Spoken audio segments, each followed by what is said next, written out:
Mirëmbrëma dhe mirë se vini, jemi sërish një tjetër takim së bashku në RTS Shkodra, ku do të flasim sonte për shumë gjëra rreth qytetit sigurisht dhe zhvillimit të tij, por mbi të gjitha duke marrë edhe një mendim profesional të një djali i cili është intelektual i qytetit të Shkodrës, gjithashtu përfaqësues shumë i mirë i shoqërisë civile, këshilltar bashkiak dhe kam kënaqësinë e veçantë ta kem në studio Imel Sokolin. Faleminderit Imel që pranove ftesën time dhe jemi bashkë këtë herë, jo në Këshillin Bashkiak, por jemi bashkë në emisionin tim. Faleminderit për ftesën, shumë kënaqësi me kanë pjesë edhe këtij formatit, pak të veçantë. Falenderoj. Falenderoj që erdhe sepse di që ke një ditë shumë impenjative mes Tiranës, ku shkon thuajse çdo ditë për të bërë punën tënde, dhe mes Shkodrës ku ke familjen, zemrën edhe shpirtin. Si e ndan Imeldi dhe si e gjen kohën për ta plotësuar ditën e tij? Është e vërtetë fakt që duhet gjetë një balancë mes punës edhe mund të themi kushteve të jetesë, po Shkodra në përgjithësi është një qytet që të ofron kushte shumë të mira jetese, në kuadër të cilësisë jetesë, po jo kushte aq shumë të mira të punës. Dhe prandaj unë kam zgjedhur që pjesën e parë të ditës ose profesionin ta ushtroj në Tiranë, në kryeqytet, ku edhe mundësitë duhet të themi janë më të mira, më të mëdha. Dhe pjesën tjetër të ditës ta kem pranë familjes, pranë qytetit tem që është Shkodra, patjetër. Është në fakt një mënyrë që në botë është shumë normale që të jetosh një vend dhe të punosh një vend tjetër. Në Shqipëri është pak sa e vështirë sepse ndoshta edhe kushtet nuk janë akoma të duhurat ose shumë cilësore në mënyrë që të keni facilitetet më të mira të mundshme për ta organizuar ditën mes dy qendrave urbane. Të ndodh të vonohesh shkak i trafikut, mos organizimit ndoshta në rrugë?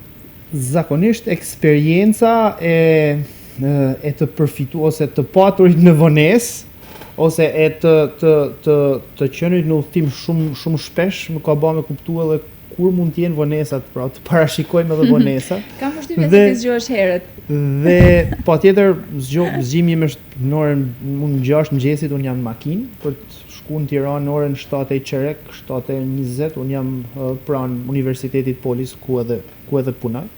Dhe pastaj edhe kthimi mund të jetë në orën 4, 3:30 mund të nisem dhe mund të vi nga ora 5:30 mund të jem në Shkodër. Patjetër që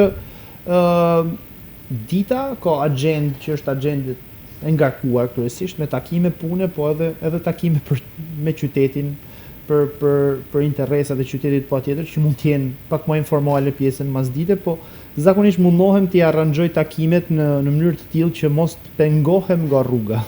Patjetër, sigurisht. Ke menduar ndonjëherë të jetosh në Tiranë ose ke qenë pjesë e diskutimit tuaj familjar duke e parë si opsion më të mirë ndoshta? Patjetër që Tirana, edhe pse është e rrëmujshme, që kjo është arsyeja mund të themi më kryesore pse unë jam në Shkodër, sepse Shkodra të ofron edhe kualitet, po edhe qetësi nga ana tjetër. Ka edhe disa gjëra që je shumë më afër ndodhive ose gjërave që kanë të bëjnë me punën, je shumë më afër zhvillimeve. Dhe patjetër që ka qenë një diskutim i tillë që ku duam ta ndërtojmë jetën bashkë me bashkëshorten time. Dhe vendimi ishte i tillë që po, jetesën do ta bëjmë në Shkodër, sepse është më kualitative, jemi më afër edhe prindve, të babin dhe mamin tim, po edhe babin e mamin e bashkëshortes, dhe patjetër që cilësia e jetës mendoj që është më mirë në Shkodër, më pranë familjes, se sa në Tiranë, sepse është diçka më moderne, më kozmopolitane, po edhe më mbyllur si rutinë ditore. Dhe në këtë rast ne preferojmë shumë që të mbajmë edhe lidhjet me farefisin, me shoqërinë, me miqt që kemi në Shkodër patjetër. Kjo s'do thotë që nuk kam miq në Tiranë, miqt i kam të shumtë edhe në Tiranë, po ky ishte edhe vendimi për të qenë një vendim i tillë që mund ta vazhdojmë jetesën shumë mirë edhe në Shkodër, pse jo dhe t'japim edhe një shembull që po, mund bëhet jetesa shumë mirë në Shkodër dhe mund punohet edhe në Tiranë. Në profesionin që zgjodhe, tërësimoheshe dhe më pas të zgjidhja ta kishe në përditshmërinë tënde, pjesë të jetës të pandashme, çfarë ndikoi? Çfarë të bëri të zgjidhje pikërisht për këtë, për urbanistikën? Në fakt, të them drejtën në kohën kur unë po zgjidhja të shkoja drejt urbanistikës apo arkitekturës, ishte shumë në mod për të qenë ose për të shku drejt arkitekturës. Dhe synimi im fillestar në fakt ai ishte që të shkoja të ishe një arkitekt dhe jo një urbanist. Ka ndryshime ndërmjet tyre sepse urbanisti kryesisht lidhet më shumë me anën politike të zhvillimit të politikave të zhvillimit territorial, se sa me mund të themi teknikalitetet në mënyrë direkte se si mund të kompozohet një ndërtesë apo një lagje apo një apo edhe aspekte të ndryshme të ndërtesave. Dhe si tillë unë ishe shumë i mirë mjaftueshëm mund të thoja në vizatim teknik. Dhe patjetër që rruga më tërhiqte shumë pjesa e volumetrive e tjerë gjatë gjimnazit. Dhe zgjodha një rrugë që po mund të jetë arkitektura një rrugë, një orientim të paktën drejt ndërtimtarisë. Dhe avash pastaj kuptova që ka shumë njerëz të brezit tim që po shkojnë drejt arkitekturës. Këto arkitekta ku do të mësohen? Dhe thash, do më duhet një vlerë e shtuar për të luftuar në treg që t'jem një profesionist paktën që edhe ta kem më të lehtë për të çarë në rrugën e profesionit. Dhe pastaj mu shfaq alternativa e planifikimit urban. Në fakt, planifikimi urban është nuk ka prestigjin e arkitekturës. Pse nuk e ka? Çfarë i mungon? Sepse është një deg e re në krahasim me arkitekturën. Arkitektura ka lindur me civilizimin, kurse planifikimi është si të menaxhosh qytetet, si të menaxhosh zonat urbane, si të merresh me problemet të përditshmërisë të qyteteve, për t'i bërë qytetet më të jetueshme. Pra, lidhet me aspektin më politik dhe më menaxherial të vendbanimeve, po edhe të territoreve kryesisht. Dhe është një deg që është ndërdisiplinore. Sa është arkitekturë, është edhe legjislacion, është edhe ekonomi, pra është edhe menaxhim, është shumë e përzierë dhe prandaj është shumë më re se arkitektura si profesion. Dhe prandaj nuk ka as prestigjin që ka arkitektura, por thash që mund të jetë e nevojshme, sa më lejonte mua logjika në atë kohë, mund të jetë e nevojshme për realitetin shqiptar. Dhe kjo ishte një zgjedhje, në fakt një logjik që nuk më rezulton e gabuar edhe sot. Dhe sot kuptoj që arkitekt nuk mund t'ishe bërë kur një arkitekt paktën i famshëm, po një arkitekt mesatar. Ndërkohë për planifikim mendoj që edhe vetë vendi i punës ku jam të ofron edhe adrenalin, po të ofron edhe prestigje dhe edhe mundësi për të shpalosur edhe idetë tuaja profesionale. Gjë që është shumë e mirë dhe më lejon që me dhanë edhe idetë edhe pak më shumë në publik të hapur. Si shikon si urbanist Shkodrën e viteve të fundit, të paktën me ndërtime që janë bërë pas viteve 90, pas atyre strukturave të gatshme, të cilat ishin identike thuajse në njëra tjetrën? Në fakt, unë i përkas mund të them një stili që kërkoj shumë tradicionale në planifikim dhe lidhe me teoritë që mund të themi teoritë e shpirtit të vendit, kështu quhen. Është një autor shumë i famshëm që unë e kam për zemër, Kevin Lynch, që flet për shpirtin e vendbanimeve. Pra, ti si njeri kupton dhe percepton vendin se sa është mund të prezent shpirti i atij vendi, si e percepton vendin. Pra, janë shqisat e vendit që lidhen shumë me të perceptuarit e vendit. Dhe mendoj që tranzicionin përgjithësi jo vetëm në Shkodër, por në gjithë realitetin shqiptare ka dëmtu shumë këtë tradicionalizëm edhe ose këtë memorje të qytetit. Në një mënyrë ose një tjetër, se vetë tranzicioni ka, mund të themi, fragmentizim të politikave të ndryshme, lerizim të politikave të ndryshme dhe mungesë të politikave për sa i përket vazhdimësisë së ruajtjes dhe kultivimit hapësirave dhe të atij shpirtit. Dhe ne themi jo për të qenë lokalist, por ne jemi krenar sepse kur vim në Shkodër e ndjejmë pa hyrë në Shkodër. Dhe kjo është ajo që them që është shpirti i vendit. Ky shpirti i vendit ekziston në muzikë, ekziston në kulturë, ekziston në shumë dimensione të qytetit. Po në ndërtime ekziston. Në ndërtime duhet të them që edhe gjatë thonë viteve të fundit është dëmtu goxha si pattern. Dhe normalisht që ka politika që mund ta kthejnë dhe mund ta sjellin edhe një herë në highlight, në spotlight edhe një herë, por ndërhyrjet mund të themi të kohëve të fundit dhe tranzicionin përgjithësi e ka dëmtu me etapa, por nuk është një problem i viteve të fundit, është një problem i tranzicionit. E cila ka qenë etapa më dëmtuese sipas teje në këndvështrimin tënd për qytetin? Etapa më dëmtuese është etapa kur këto gjëra piqen dhe krijojnë presionin, mund të themi këto ndërhyrje krijojnë presionin në shkallë të gjerë. Dhe normalisht që nëse nuk kuptohet në kohë, sa më shumë që të zgjas, aq më mund të themi aq më problematik bëhet ky si proces. Është shumë e rëndësishme pra që ky shpirt i vendit të lidhet me memorien e qytetit, me atë që njerëzit memorizojnë për qytetin. Prandaj është e ngulur thellë, mund të them në atë se çfarë ka qenë dhe duhet të ruhet si tradicionale në ndërtimtarinë ose në hapësirat e qytetit. Po marr një shembull shumë bazik. Një ndër element kryesor qytetit janë landmarket ose pikat e referimit në qytet. Ne për shembull në çdo pikë dikur, në çdo pikë të qytetit e shihje kalon Rozafa, sot nuk e sheh më. Pra, ka një fragmentizim të kësaj ruajtjes hapësirës si në vertikalitet, si në horizontalitet, në mënyrë që ty të pengon tashmë për të kapur, për të kuptuar që po me sy të lirë, nëse e sheh me sy të lirë, ti e di që je në Shkodër dhe po thënë që je në Shkodër. Dhe prandaj them që është shumë e rëndësishme pra që aspektet të tilla të jenë si një rregull i pashkruar dhe të respektohen në maksimum në mënyrë që të lidhet shumë me kontekstin. Dhe them që kjo vjen në proporcion të drejtë, sa më shumë që të zgjas, aq më problematike do bëhet, por në një moment mendoj që edhe aktorët politik bërës duhet të kenë një thyrje që ta kuptojnë që po mund të ketë ndërtime të reja, po tjetër që ne jemi pro zhvillimit të qytetit. Qyteti është një organizëm i gjallë.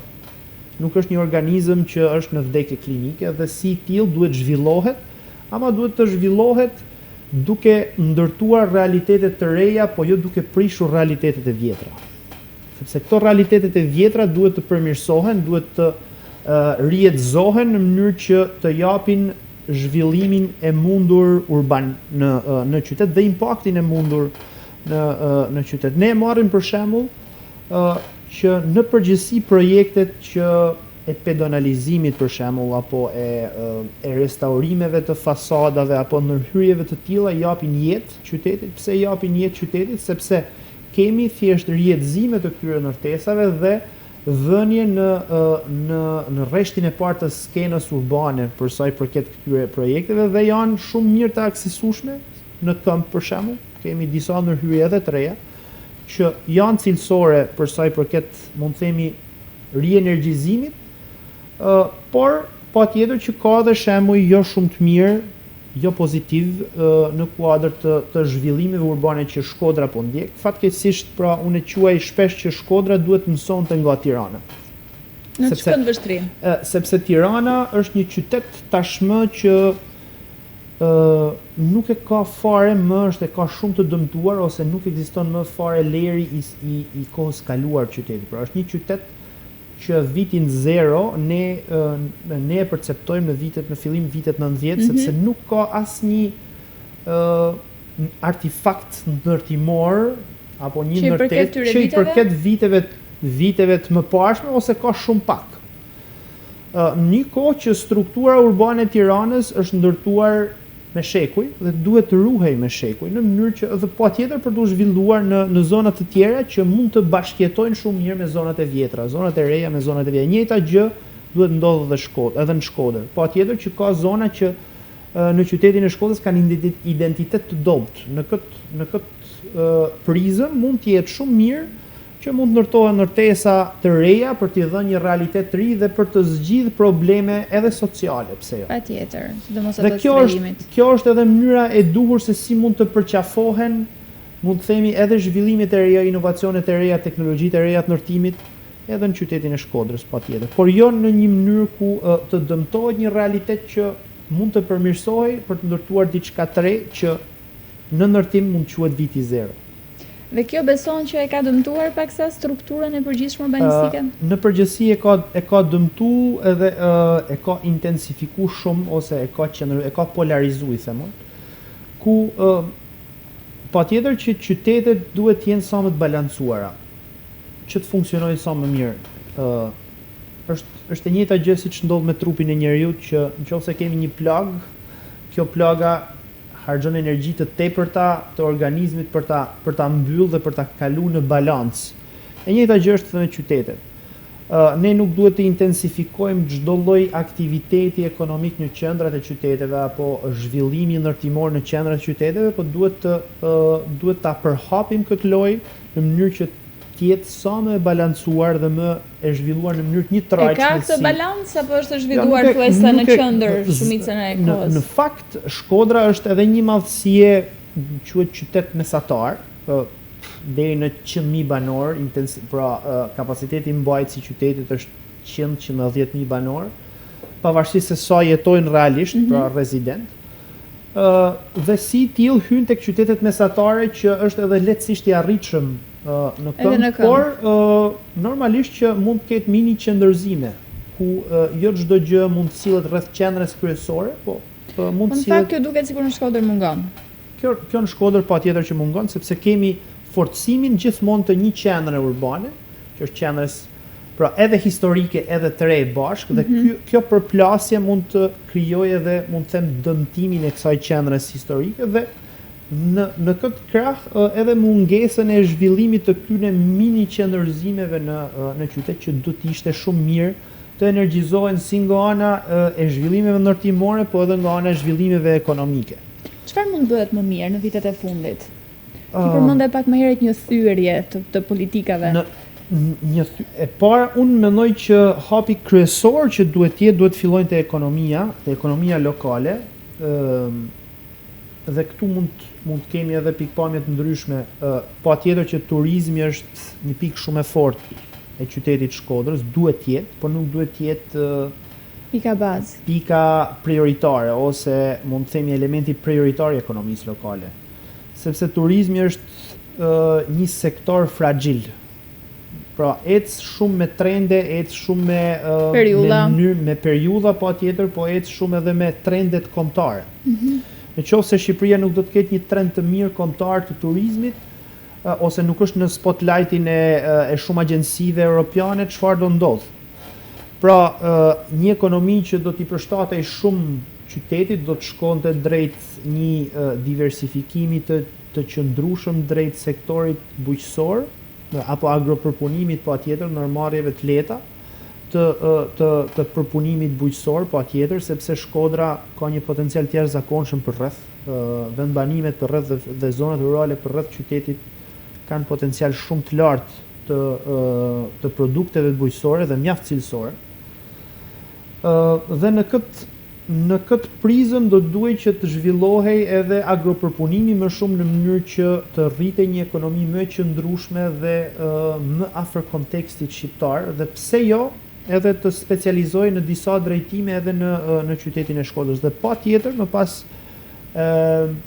pika tjetër do të ishte inovacioni dhe teknologjia, që mund të nxitej me mënyra të ndryshme të incentivimit të kompanive që mund të vinë, mund të hapin vende të investitorëve të rinj në teknologji dhe në inovacion patjetër. Duke sjell nxitje edhe nga politika të qëndrueshme lokale, në mënyrë që t'i përthithim sa më shumë, sepse edhe investitorët të tillë kanë filluar që ta kuptojnë që Tirana është shumë e shtrejtë për tregun shqiptar, dhe pse jo ne duhet ta kapim këtë trend në mënyrë që të përfitojmë sa më shumë nga kjo shtrejtësi apo kjo mungesë shërbimesh, aksesi që mund të ketë në Tiranë, qoftë edhe konkurrencë.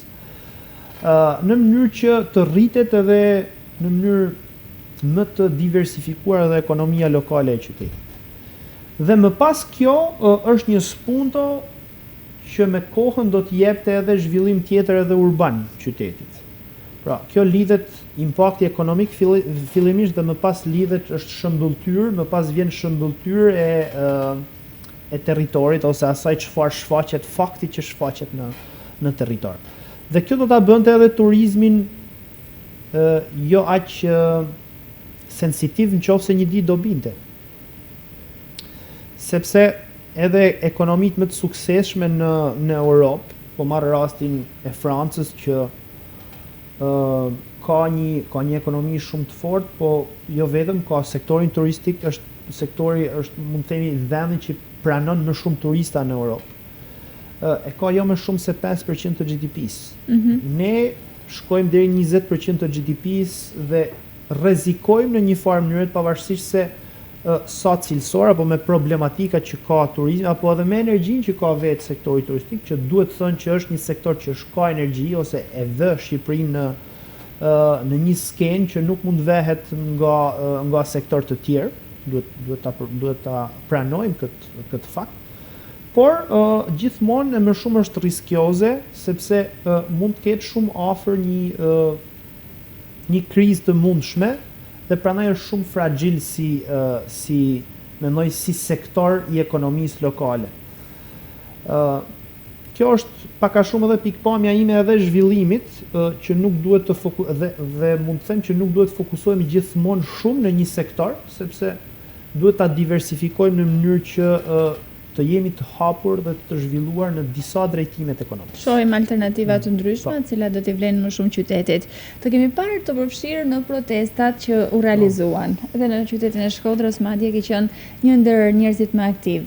Por ike shpejt. Çfarë ndodhi? Pse u distancove? Ideja është e tillë që në protesta unë jam një person që tashmë publiku mund të them më njeh dhe nuk duhet shumë që të kem, sepse protesta ka një gjë shumë të mirë në fakt, që është një një presion i shëndetshëm ndaj të gjithë mund të themi aktorëve politik. Dhe patjetër që unë dhash opinionin tim dhe do vazhdoj të jem pjesë e protestave, ndoshta mund të themi në mundësinë për të folë etj, por edhe daljet e mia nuk kanë qenë të menduara mund të themi shumë gjatë, po thjesht duhet dalë dhe duhet them diçka për kauzën që ka protesta dhe protestat e kohëve të fundit fakt janë të tilla që nuk janë të mirë organizuar dhe shumë mirë që janë të tilla, janë diçka që i lehet mund të themi momentit, rastësisë. Duhet të themi diçka që ka lidhje me protestën dhe pse duhet të protestohet. Në fakt në Shqipëri edhe në Shkodër ka shumë për të protestuar. Dhe unë mendoj që është një instrument shumë i mirë për ta bërë politikën më të përgjegjshme. Dhe në qoftë se një politik mund të themi e zgjuar është ajo që dëgjon zërin e protestës dhe ndryshon nga zëri i protestës në mënyrë që të marrin edhe veprime të cilat mund të shkojnë në një linjë me protestë. Dhe kjo e bën edhe politikën, siç thash, më të përgjegjshme. Prandaj është një instrument shumë i mirë, edhe i fortë, edhe i fuqishëm për të bërë gjithë aktorët politikë që të ndryshojnë, por nuk është se nuk jam pjesë, por disi më nga larg ndoshta. Po gjithsesi pak më larg. Megjithatë u distancove paksa. Çfarë ndikoi? Jo, në fakt në Shkodër dhe në Tiranë unë jam pjesë e përditshme e protestave në Tiranë, atëherë kur unë kam mundësi të jem në Tiranë, patjetër, por protestat duhet të dëgjoj ose duhet të jetë skenë e zërit të qytetarëve dhe qytetarëve të thjeshtë. Prandaj them që unë kam një medium ku jap edhe mendimet e mia, patjetër, që është Këshilli Bashkiak, ne e bashkëndajmë. Dhe mendoj që patjetër që duhet të jem edhe altruist për t'i lënë edhe të tjerët që të flasin, të shprehin idetë e tyre, duke edhe mos tentuar edhe ta influencoj ndoshta edhe për keq ose edhe për mirë. Pra duhet t'i qëndroj, unë jam pjesë e saj, por nuk duhet ta influencoj në asnjë mënyrë për të dhënë edhe ndoshta edhe për t'i thënë edhe opinionit publik që protesta nuk është e kapur nga një parti politike apo nuk është e lidhur me një Pra ti parti nuk do që të politike, sepse identifikohesh si përfaqësues i një force të caktuar. unë jam i identifikuar si qytetar. si pjesë e një force politike, por protesta nuk duhet të jetë e identifikuar si pjesë e një force politike. Prandaj kemi edhe një lidhje më në distancë të protestës, sepse kështu është edhe realiteti që po zhvillohen ngjarjet. Para 3 vitesh ti pranove të ishe pjesë e Këshillit Bashkiak të Shkodrës. Si ka qenë kjo nga iniciativa deri tek realizimi? Ku në fakt je një ndër zërat, dua të të komplimentoj, hapur dhe publikisht, ndër zërat më të mirë në qytetin e Shkodrës. Në fakt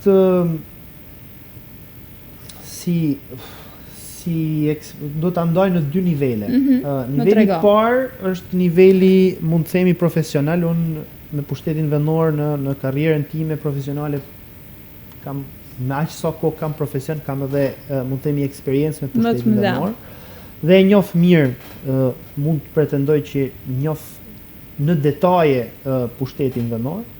Dhe përfshira politike, unë kam qenë shumë i ri kur isha pjesë e Partisë Demokratike që në vitin 2007 me pjesë me FRPD-n, dhe kjo erdhi shumë natyrshëm në fakt. Dhe thash që po, unë këtu mund të jap një kontribut sa politik, po edhe teknik. Mund të them në Këshillin Bashkiak, dhe kjo mendoj është edhe bashkimi më i mirë që mund të jetë i vlefshëm edhe për publikun, po edhe për ekzekutivin lokal në një farë mënyre, duke thënë që duke ndërtuar një retorik me argumenta teknik, normalisht mbështetur edhe në parime politike të forcës ku unë aderoj, ku unë jam pjesë. Por pa tjetër që thelbi është që argumenti teknik të prevaloj. Pse? Sepse duhet ta them hapur, në politikat lokale, pavarësisht ideologjive të majta ose të djathta, aksioma ose ekuacioni është i thjeshtë. Qofse ti po flet për cilësinë të dhënit të shërbimeve publike, dhe nuk ka një teori të majtë për shërbimet publike dhe një teori të djathtë për shërbimet publike në nivel lokal. Flasim pastaj në nivel pak më lart, që mund të jenë zhvillimi rajonal e tjerë, që mund të ketë teori pastaj ku ndahen teoritë e majta dhe teoritë e djathta, po në pushtetin lokal këto teori janë shumë blurry ose shumë të sfumuara, dhe ti mjafton që të kesh parime bazë që kanë të bëjnë me kualitetin e shërbimeve që ofron nga njëra anë, të kesh një portofol të qëndrueshëm të financave për të patur disa investime të nevojshme, sepse nevojat janë të pafundme zakonisht edhe në realitetin e bashkive në Shqipëri, po ashtu edhe në Shkodër. Dhe mendoj që kjo ishte lidhja më e mirë për të qenë pjesë e këtij, mund të themi, e këtij mandati, dhe mund për t'i dhënë edhe publikut, po edhe për të ndihmuar sadopak në diskurs publik edhe bashkinë për të qenë më përgjegjshëm. Si e shikon në këndvështrimin tënd zhvillimin që ka pasur bashkia si institucione dhe realizime që janë bërë? Disa nga iniciativat që janë ndërmarrë. Patjetër që iniciativat për zhvillimin e projekteve të ndryshme janë të mirëprituna gjithmonë në kontekst. Ka diçka që është bërë mirë në këndvështrimin tënd real, domethënë pa dashur të bëjmë. Patjetër që thithja në një masë kaq të madhe të projekteve është shumë pozitive, sepse këto projekte fundja vinë dhe qëndrojnë në Shkodër. Është shumë e rëndësishme. Janë lekë që shpenzohen dhe qarkullon në Shkodër. Por pyetjet që duhet shtrohet, a janë në cilësinë e duhur të përdorura, a janë të përdorura në eficiencë? Dhe problemi qëndron tek koha. Normalisht që një mandat politik është 4 vjet. Dhe çdo gjë këtu fillon edhe problemi ose krisja ime. Jo çdo gjë duhet lidhet me votën. Sepse ne shpenzojmë këto lek në kuadër të projekteve të ndryshme duke e lidhur me votën, pra edhe duke e lidhur edhe me procesin zgjedhor në të ardhmen apo ato që kanë kaluar. Se mendon këtë? Çfarë të bën ta mendosh? Unë mendoj që një projekt duhet të ketë kohën e vet, dhe më mirë është një projekt i cili shpenzohet apo ndërtohet dhe implementohet në mënyrën e duhur, sesa një projekt që implementohet me shpejtësi dhe është i gabuar. Dhe ky është argumenti që unë ndërtoj mbi këtë. Pra, koha është armiku më i madh i një politikani, sidomos të një kryetari bashkie që përgjegjshmërinë dhe llogaridhënien e ka në mënyrë direkte të lidhur me qytetin, me vendbanimin e tjerë. Dhe këtu rasti më klasik që ka ndodhur në Shkodër është zona e Baçallekut, pra projekti i rivitalizimit të Baçallekut, të lagjes dhe rrugës kryesore në Baçallek. Një projekt që mund të ishte në kohë dhe mund mos zgjaste aq shumë sa zgjati, do të ishte që të lidhej shumë më mirë me kontekstin, pra të kemi një bulevard me ato lek, me ato fonde që janë të ardhura ose duan të alokohen në qytet. E gjithë zona apo e qytetit do të kishte fituar, mund të themi, bulevardin hyrës të qytetit. Dhe jo një rrugë që ka një ndarje në mes, pra një zgjedhje teknike që zakonisht aplikohet jashtë zonave urbane, po në zona rurale, në zona fushore e tjerë. Pra, duke i dhënë edhe një spunto, një energjizim edhe biznesit dhe jo duke dëmtuar atë, po ashtu dhe duke mos krijuar ndarje hapësinore mes dy anëve të rrugës, që është kryesore. Pra, ndarja hapësinore mes dy anëve të rrugës do fillojë dhe të ndjehet. Ajo rrugë ka kontekste urbane që rruga nuk është ndarje, rruga është qepje e dy zonave urbane. Dhe si e tillë duhet funksionojë pra si bashkim i dy anëve të rrugës. Dhe në këtë kontekst mendoj që ka shumë gjëra që janë të nxituara për efekt, për të thënë që unë e bëra punën dhe puna është e bërë mirë e tjerë, por në fakt nuk duhet të jetë e lidhur në këtë mënyrë. Duhet të jetë e lidhur me kontekstin dhe për të mirën urbane të qytetit, duke mos e lidhur me votën. Dhe kjo mendoj që duhet të jetë edhe aksioma e shumë projekteve në territor. Dhe siç thash, investimet duhet të jenë të qarta për ta kthyer investimin mbrapsht. Për t'i dhënë një spunto në ekonominë lokale qytetit dhe bashkisë. Gjë që nuk ka ndodhur deri më sot. Po marr një rast, një projekt shumë i mirë, projekti i hyrjes qytetit për hapësirat publike, pra rrit cilësinë e jetës, po elementin e zhvillimit ekonomik e ka pothuajse minimal. Unë mendoj që edhe si mund të themi teori e djathtë duhet investojmë më parë që këto lek të rifuten në ekonominë lokale dhe kjo rifutje këtyre lekëve në ekonominë lokale do të sjellë zhvillim, pra impakt. Si mund të investoheshin ndryshe? Siç thash, rruga më e thjeshtë është që të fillohet dhe të investohet në zona ekonomike. Për shembull, pse jo këto lekë të shkojnë në zona që janë ish zonat ekonomike të qytetit për t'i dhënë një spunto dhe për të nxitur biznesin të të derdhë me shumë taksa e tjerë dhe duke e rritur në mënyrë të qëndrueshme edhe portofolin financiar të bashkisë dhe duke e rritur në mënyrë të qëndrueshme më pas edhe investimet për infrastrukturë apo për hapësira publike në përgjithësi. Dhe në këtë rast mund të themi incentivimi i lekëve në mënyrë direkte në ekonomi i bën shumë mirë, sepse rrit edhe sektorët e tjerë, rrit po ashtu edhe sektorin publik. Kjo është, mund të themi, aksioma që unë do aplikoja një ditë, nëse do kishe mundësi ta aplikoja. Sigurisht që do të kishte ndoshta dhe benefitet e veta, megjithatë duhen parë edhe disa gjëra që janë realizuar mirë, pavarësisht edhe faktorit kohë që ndoshta shpeshherë është disi siç e kanë mbi kryet atij që ka marrë përsipër.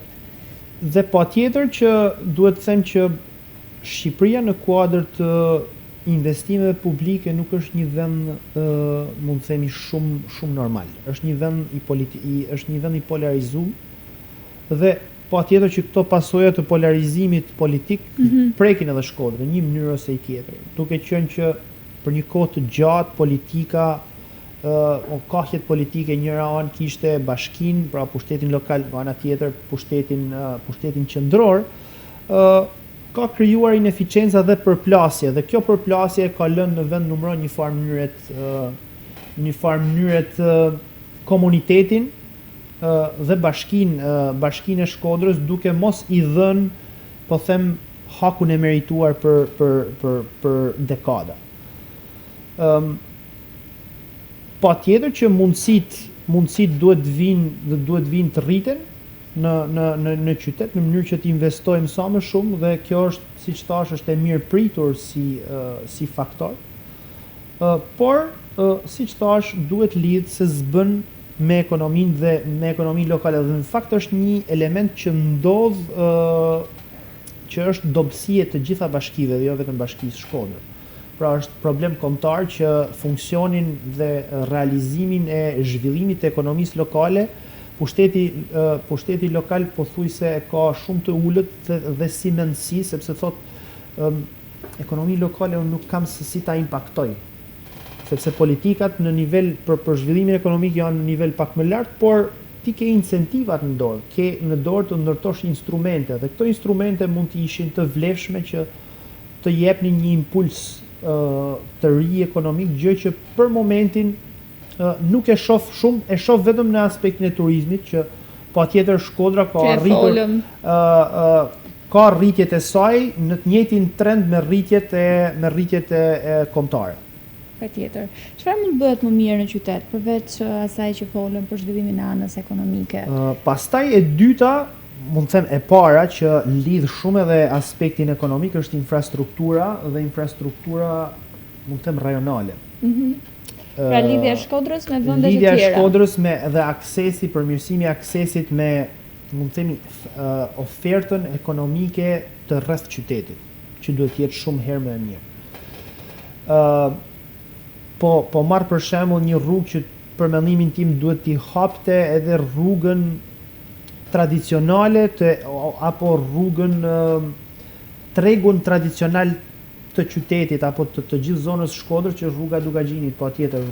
Dikur lidhja ekonomike e qytetit Shkodrës ka qenë me pjesën më qendrore, më të brendshme, më lindore të Shqipërisë dhe duke vazhduar për drejt Luginës Drinit dhe për të kaluar edhe në Kosovë. Dhe Shkodra ishte ajo që ishte me zhvillimin e saj kulturor dhe ekonomik si pasojë edhe kësaj lidhje ekonomike që kishte, pra si port hyrëse në një treg të zgjatur, të tej zgjatur që ishte pjesa e Shqipërisë më qendrore dhe më të brendshme. Dhe kjo lidhje duhet në një mënyrë apo një tjetër të përfitohet në patjetër. Mendon se është e rëndësishme? Është shumë e rëndësishme në kuadër të marrëdhënieve ekonomike ndërqytetëse dhe të mund të themi të konkurrueshmërisë ekonomike edhe në nivel rajonal. Për fatin tonë të mirë, Shkodra ka një pozitë gjeografike të jashtëzakonshme, ku lidhja natyrale për të hyrë në Ballkanin Qendror është shumë afër, është mund të themi lidhja më e shkurtër natyrale për Ballkanin Qendror, por jo vetëm Ballkanin Qendror, por edhe në Europën Qendrore, në korridorin numër 10, që mund të them rruga ekonomike kryesore e gjithë Europës Qendrore. Dhe ne duhet ta kapim këtë trend. Fatkeqësisht deri tani nuk kemi arritur që ta kapim me anë të aksesit të dobët që kemi, sepse nuk është vetëm rruga e Dugaxhinit, por është edhe Hekurudha që ka disa tentativa të mira ndërshtetërore për ta realizuar, por kjo duhet përshpejtohet sepse koha është edhe konkurrencë ekonomike patjetër. Duhet përshpejtohet në mënyrë absolute, në mënyrë që të kapim trendet ekonomike dhe të kapim tregjet, në mënyrë që Shkodra më pas të tentoj të hyjë në rrugën e asaj që ishte. Ke folur kohët e fundit për rrugën Milot Baldre. Do doja të ndaleshim paksa për të përmendur ndoshta edhe një lloj replike që keni pasur në rrjetet sociale. Rruga Milot edhe si parti, edhe mund të themi si parti e djathtë, po jo vetëm,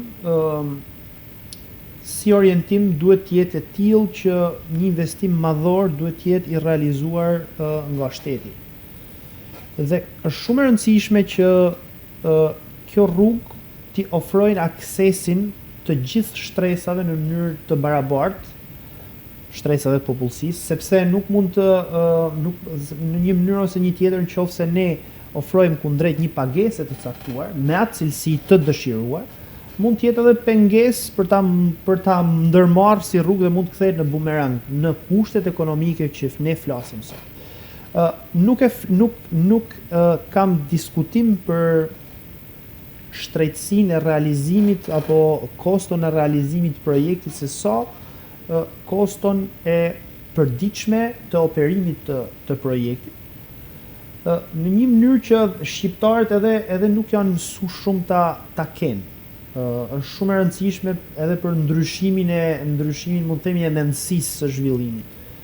Dhe në këtë mënyrë nuk është fare konkurrente që zonat e veriut kryesisht në përgjithësi kanë disa tarifa shtesë për rrugët e cilësisë parë, cilësisë A, mund të themi autostradat e cilësisë A sipas kodit rrugor, dhe zona e jugut nuk e ka këtë pengesë një farë mënyrë. Për vetë faktin që ne taksën e mirëmbajtjes rrugëve paguajmë 3 herë. Një pikë e paguajmë në mënyrë të përditshme në një pjesë të çmimit të naftës apo të benzinës, e paguajmë në mënyrë të përvitshme në taksat e makinës, dhe tani duhet ta paguajmë patjetër edhe në mënyrë të individuale në mirëmbajtjen e disa akseve kryesore. Ndodh kështu edhe në përbot? Po ta shohim. Ndodh kështu në përbot, por përqindja mund të themi kostoja është në raport me nivelin ekonomik që ka Shqipëria është shumë e lartë. Po të diskutojmë një çmim prej 10 eurosh për vajtje ardhje për të dy tarifat që ne kemi, për të dy tollset që ne kemi që do kemi ndardhme në rrugën Shkodër-Tiranë, shumë shkodran mund ta mendojnë 2 herë apo 3 herë për të vajtë, sepse është një kosto përqindje e konsiderueshme kundrejt kostos totale të realizimit të një udhtimi. Dhe kjo tarif ka një përqindje konsiderueshme më të lartë në raport me të ardhurat mund të themi ekonomike normale mesatare që ka një shqiptar dhe një shkodran apo edhe një tiranës. Dhe ne kemi, prandaj kanë ndodhur edhe krahasimet me politika të tilla, ose më pas mund të kalohet edhe në realizimin e aboneve. Pra, ne nuk kemi asnjë politikë lehtësuese në këtë drejtim. Edhe për mund të themi për përdoruesit e përditshëm të kësaj infrastrukture. Ndërkohë në Europë ndodh që ti mund të kesh abone për gjithë rrjetin e rrugëve, mund të themi rrugëve të autostradave apo rrjetin e autostradave në nivel kombëtar, dhe kjo sjell edhe uniformitetin. Pra, në një farë mënyrë ti nuk duhet të jesh pengesë në një zonë caktuar, dhe kjo pengesë shndërrohet në zhvillim, ndoshta në zhvillim jo shumë në zhvillim për një zonë tjetër, pra duhet të jesh uniform në gjithë territorin. Pjesën e fundit të dëshiroja të ndaleshin paksa tek familja jote e bukur. Ti beson në Zot dhe mendoj që gjithë besimi të është shpërblyer ashtu siç duhet në krijimin e kësaj familje kaq të bukur, për cilën secili prej nesh është falendërues në fund të ditës. Përveç punës, arritjeve tona, sukseseve, ajo që është mbitor është familja për gjithë secili. E vërtetë është në fakt jam i bekuar nga Zoti që kam një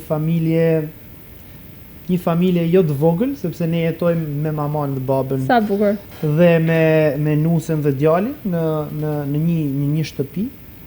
Dhe patjetër përveç edhe facilitetin, se nuk është e lehtë që të shkosh dhe të vish dhe të bësh rrugën apo të krijohet faciliteti në familje për sa i përket lëvizjes në 2 qytete.